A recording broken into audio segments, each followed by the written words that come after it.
Warning, this video contains graphic review content which may be unsuitable for some fanboy audiences. If you came to this video expecting me to ignore the flaws of the figure because Deadpool is a popular character, you will be disappointed.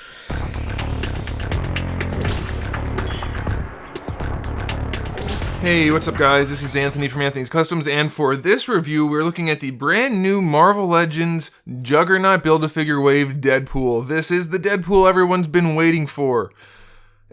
It's the new Deadpool, guys. It's here. And should you be excited? That's a good question. And I'm going to answer that in two ways. One is that, yes, it is the best Deadpool we've gotten so far. I'll put that out there right now. And the second thing is, it's not great, to be completely honest with you. There's a lot of stuff we need to talk about for being a shoo-in for probably the most sought-after figure in any recent history. I don't know. It's got some issues for sure.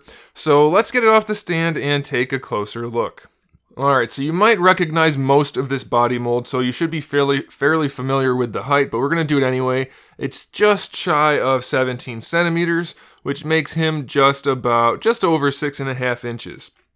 Most of the body is the Bucky cap mold, that generic mold we've seen a billion times. We've got new wrists, we've got new lower legs, and then we've got a new head. And of course all of the harnesses and things are unique. Although, I'm kind of thinking I recognize this from somewhere, but I can't place it, so maybe that's not unique. Maybe it is, I'm not certain. Doesn't really matter though. So here's the thing. Before we get into it, I want to compare this to the other Deadpool figures that we have. And I'm not going to do every single one of them, but the two main ones. So this is our new one. We're going to set him right here in the middle. And he's going to look better automatically because he's got all of his stuff with him. I didn't grab these guys' things just because it's not necessary. That's the old Toy Biz one. And I'll move the camera in a second, don't worry. And this is the other Hasbro offering. So, is it the best? Yes, that's out of the way. You can easily compare all three right there. There's no question it's better than this one. This one really doesn't have anything good about it at all, except for they painted the buckles and things nicely, and he's got a decent head sculpt. It's a little square, but it's pretty good, alright? And this one over here, he's kind of pink, not great. He's got a lot of accessories and things and a decent head sculpt, but not the best body and definitely some paint issues. So let's talk about this new one very generally right now. Lots of accessories? Check. New parts? Some, so check. What about the paint? Well, no. The paint's pretty awful on this figure. The only good paint on this figure is the silver things on the chest. Another thing I have to point out, none of them are actually red. This one's kind of a light red, but it's pretty close. This one's very pink, and this one's got kind of a brown red to it. Aside from paint being an issue, which it most definitely is, let's dive into the rest of the issues, which is mostly paint. So the Bucky cap body, we're all familiar with that. Okay, so the harness is actually removable. If you want to remove it, that's fine. One thing to note, though, is that these are connected to the harness permanently. Now, here's one of the issues right off the bat. You might notice that those are very straight sheaths. And the sword is very curved. So, you might see that and be like, what the heck? And you would be right, because it is very curved, and they don't fit in there properly. So it's going to warp the knife, or the blade, because the blade is very thin, and the sheath is not. So that's not cool. Okay, so the swords have a little bit of paint on the handles. That's a good thing. They look alright.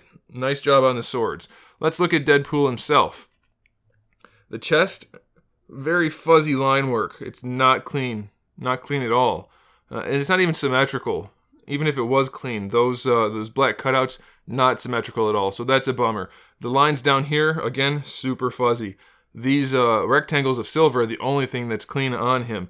And then if you look at his face, the eyes, it's kind of hard to tell that it's sculpted to have one eye bigger than the other. It just looks like a derpy eye. And that's partly because his right eye, this one over here, the paint job doesn't fit the sculpt at all. The silver, which is, they used silver for the eyes, so the eyes match the buckles on the suit. It doesn't fit the sculpt. And then on this side, it fits a little bit better, but the sculpt is such that the big eye is barely any bigger than the other eye, so it just looks really weird.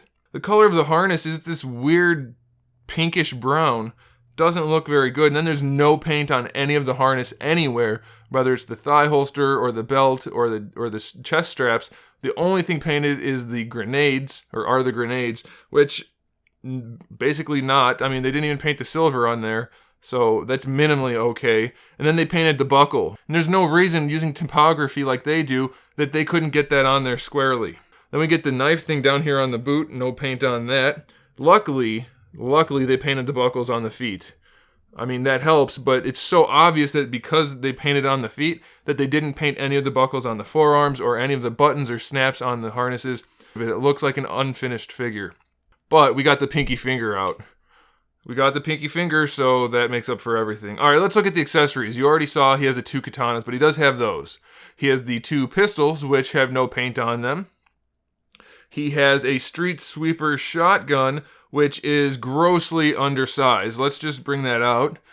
This shotgun is shorter than his calf. It looks like it's a G.I. Joe sized weapon for this figure. It does not look good. Unless I'm going crazy and it's not what I think it is, but I'm pretty sure it is what I think it is, and it's grossly undersized. He comes with some kind of laser gun thing. That might be an iconic weapon, but it still has like almost no detail sculpted into it and 0 paint. And then he comes with a rocket launcher, like a, oh, what are those called? Whatever, some kind of rocket launcher. I can't think of the name right off the top of my head. And no paint on it, none, 0 paint on it again. And he does have a boxing glove attachment on there. So minimal effort. Instead of maximum effort, minimum. And then we have a taco, which is nicely done. A taco has the best detail out of everything on the figure, including the figure. So cool, they included a taco. And we do get the alternate head, which is actually pretty well done. The sculpt is okay, and then it has this kind of weird wash on it to make it look like burned flesh or melty flesh, and it looks pretty nice, so I can get behind that. Let's run the articulation real quick. The head looks down, it looks up, you get your side to side, no problems there. Shoulders, full range, we've seen all of this before, so there's really nothing new. Bicep swivel, double jointed elbow. The plastic's really soft on this guy, by the way, too, so everything just flexes instead of actually using the articulation, so can't even get that hinge to work right now. The wrist has a swivel and a hinge, so he does kind of have a he has a trigger finger hand over here, so he can dual wield his weapons, so that's a good thing. This side, it's the same thing, same articulation and all, it's just with the pinky finger out. Ab crunch works just fine on this figure, waist twist is fine, belt is a floaty belt, so it won't get in the way. Hips go all the way forward, so that's a good thing. Little bit back, also a good thing. Out to the side, not as much as it could, but probably enough. We have a thigh swivel here, no problems there. Double jointed knees, full range, no problem there. We have a shin swivel at the top of the boot.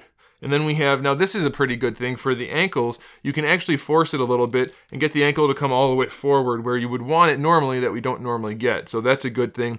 Goes all the way back and you get your ankle rocker. So the articulation, which is not anything new for most of it really, it's good. It's as we expected. But the finish, the quality control, the craftsmanship on this figure is just not there. It's really phoned in, not great. Let's see how the head fits on the figure before I just go to the photos.